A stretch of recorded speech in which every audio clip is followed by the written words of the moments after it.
Hey everyone, welcome back to Corporate Dakota, the place where we unpack the secrets that corporations try to bury in paperwork. Today we are diving into a Form 8K from HealthLynk Corp, which usually means something important just happened, and boy did it. We have some interesting leadership changes and a look at how the company is setting itself up for the future.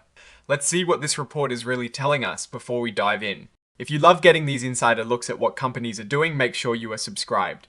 Also, make sure to join our Discord community. The link is in the description below where we discuss these filings further. So this is a Form 8K, which is basically a report that companies file when they have major events to announce that shareholders need to know about right away.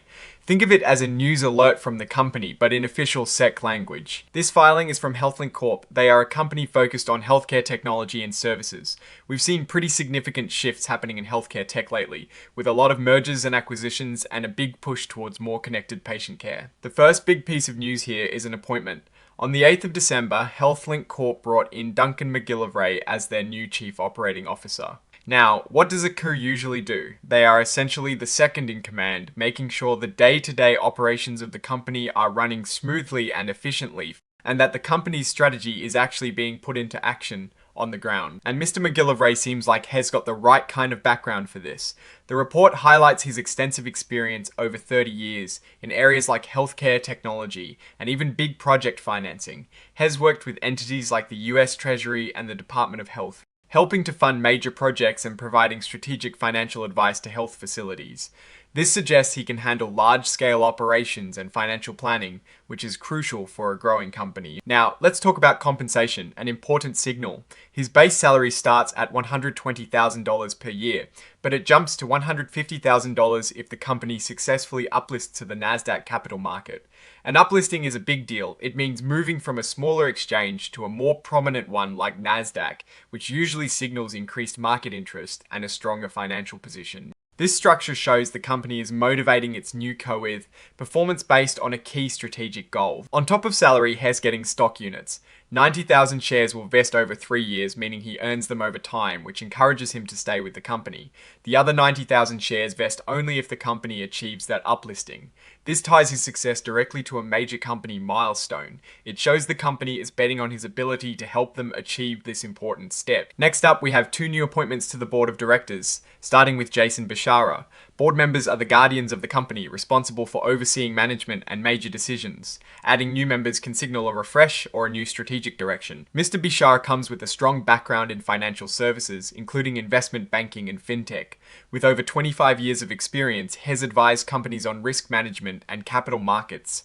This expertise is incredibly valuable because it means he can offer insights into financial strategy, access to capital, and how to manage risks, especially for companies looking to grow or go public. His compensation as a director is $20,000 worth of company stock annually, paid out quarterly.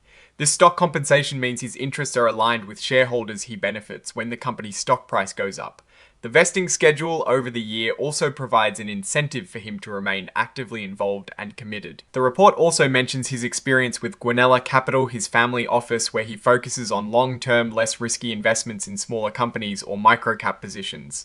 This suggests he has a thoughtful approach to investment and potentially a good understanding of how smaller companies can navigate the market. The second new director is Chris G. Pulos. He also brings a wealth of experience to the board. Mr. Pulos has over 42 years of experience in corporate benefits and insurance strategy.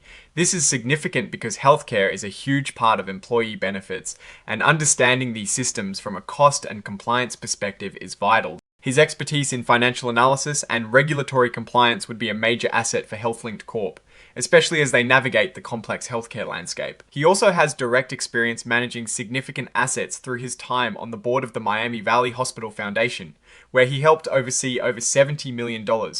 This experience managing substantial financial resources and acting as chairman indicates strong leadership and financial oversight capabilities. Like Mr. Bishara, Mr. Pulos will also receive $20,000 in company stock annually, vesting quarterly. This again aligns his incentives with the company's performance and encourages his long-term commitment. The filing also mentions that these appointments are being announced through press releases, which are included as exhibits. Regulation FD, or fair disclosure, is a rule that ensures all investors receive important company information at the same time. By filing these press releases with the SEC, they are making sure everyone, big or small investor, gets the same news. It is important to note that these press releases themselves are being furnished, not filed, meaning they are for public information but don't carry the same legal weight as other parts of the report. And finally, the filing lists its exhibits. This includes the press releases announcing these new appointments in the interactive data file for easy analysis. There aren't any new financial statements in this particular filing, as this is an 8K focused on events rather than periodic financial reporting like a 10Q. So let's look at the bigger picture here. HealthLynked Corp is making strategic moves by bringing in experienced leadership both in operations with Mr. McGillivray and on the board with Mr. Bishara and Mr. Pulos. The compensation structures, particularly the stock grants tied to an uplisting, suggest the company is focused on growth and achieving a higher profile in the market.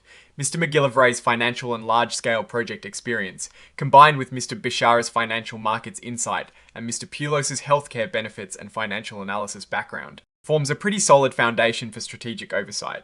The key question now is whether these new hires and board members can effectively drive the company towards its Nasdaq uplisting goal and improve its overall operational and financial health. The next financial reports will be crucial to see how these changes impact the company's performance. What do you think about these leadership changes at HealthLynked Corp and their focus on uplisting to Nasdaq? Let us know in the comments below. If you found this breakdown helpful, please hit that like button and subscribe for more. And don't forget to join our Discord community for more in-depth discussions. Thanks for watching. See you next time.